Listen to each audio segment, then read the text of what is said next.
Let's make a new bridal shower template today. I'm using one of the stock templates to keep things simple. We're just gonna tweak it a little to give it a fresh look.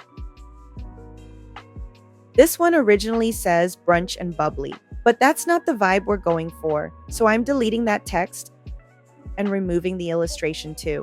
Now I'm heading over to the text pane to pick something new for the title.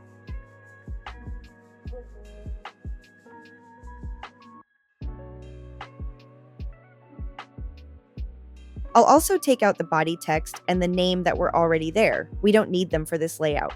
For the title, I'm changing it from Miss to Mrs. to You're Invited to. Next, I'm just shifting things around a bit so everything lines up nicely.